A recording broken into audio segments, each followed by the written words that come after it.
ഓങ്ങല്ലൂരിൽ പകർച്ചവ്യാധികൾ പടർന്നു പിടിക്കുന്ന സാഹചര്യത്തിൽ ജാഗ്രതയുമായി ആരോഗ്യവകുപ്പും പഞ്ചായത്ത് ഭരണസമിതിയും രംഗത്ത്. ജില്ലാ പഞ്ചായത്ത് പ്രസിഡന്റിന്റെ അധ്യക്ഷതയിൽ ജനപ്രതിനിധികളുടെയും ആരോഗ്യവകുപ്പ് ഉദ്യോഗസ്ഥരുടെയും ഉന്നതതല യോഗം ചേർന്നു. ഓങ്ങല്ലൂർ പഞ്ചായത്തിൽ കൂടുതലായി മഞ്ഞപ്പിത്തം ഉൾപ്പെടെയുള്ള പകർച്ചവ്യാധികൾ റിപ്പോർട്ട് ചെയ്ത സാഹചര്യത്തിലാണ് പഞ്ചായത്ത് കോൺഫറൻസ് ഹാളിൽ ഉന്നതതല യോഗം ചേർന്നത്. ജില്ലാ panchayat president advocate K Binumol അധ്യക്ഷത വഹിച്ച യോഗത്തിൽ ജനപ്രതിനിധികൾ, ആരോഗ്യവകുപ്പ് ഉദ്യോഗസ്ഥർ, വ്യാപാരികൾ തുടങ്ങിയവർ പങ്കെടുത്തു. സംസ്ഥാനത്തെ തന്നെ ഏറ്റവും വലിയ സ്ക്രാപ്പ് വ്യാപാര മേഖലകളിലൊന്നാണ് ഓങ്ങല്ലൂർ.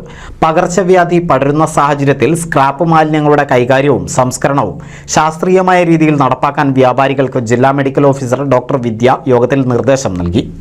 അജൈവ മാലിന്യങ്ങൾ സംസ്കരിക്കാനായിട്ട് നിങ്ങളെല്ലാവരും ചെയ്യുന്ന ആ ഒരു പ്രവൃത്തി ശരിക്കും പറഞ്ഞാൽ പ്രശംസനീയാർഹമായിട്ടുള്ളൊരു പ്രവൃത്തിയാണത്. പക്ഷെ അത് പൂട്ടിക്കാനോ ഒന്നുമല്ല നമ്മൾ ഉദ്ദേശിക്കുന്നത്. അത് നമ്മൾ ശാസ്ത്രീയമായിട്ട് അത് സംസ്കരിക്കുക. അപ്പോൾ നമ്മൾ ബേസിക്കലി നിങ്ങളെല്ലാവരും ചെയ്യുന്നത്, ഞാൻ അറിഞ്ഞിടത്തോളം വെച്ച് നമ്മൾ ഡിസ്മാൻഡിൽ ചെയ്യുകയാണ് ചെയ്യുന്നത്. ഡിസ്മാൻഡിൽ ചെയ്ത് സെപ്പറേറ്റഡ് ആക്കിയിട്ട് ഓരോ കമ്പോണൻസ് ആക്കി സെപ്പറേറ്റഡ് ആക്കിയിട്ടാണ് അതായത് അത് മാലിന്യ സംസ്കരണം ചെയ്യുന്ന കേരളത്തിന് പുറത്തുള്ള കമ്പനികളിലേക്ക് അയച്ചു കൊടുക്കുന്നത്.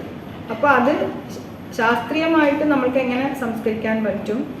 അപ്പോൾ ഇത് അശാസ്ത്രീയമായിട്ട് ഈ പറയുന്ന വസ്തുക്കൾ കൂട്ടിയിട്ട് അതിൽ കൊതുകുകൾ പെരുകുകയും പിന്നെ അല്ലാതെയുള്ള ഹെപ്പറ്റൈറ്റിസും മറ്റുള്ള രോഗങ്ങൾ ഉണ്ടാവുന്നതും ഒക്കെ നമുക്ക് തടയണം.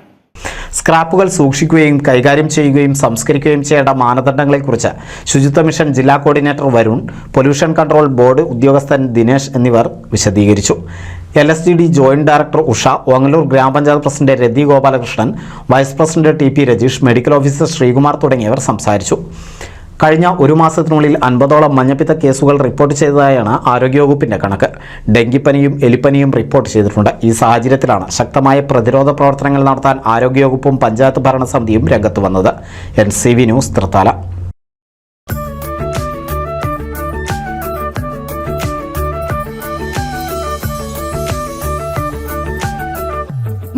വർഷത്തെ വിശ്വസ്ത പാരമ്പര്യവുമായി എന്നും എപ്പോഴും കൂടെയുണ്ടെന്ന വിശ്വാസം.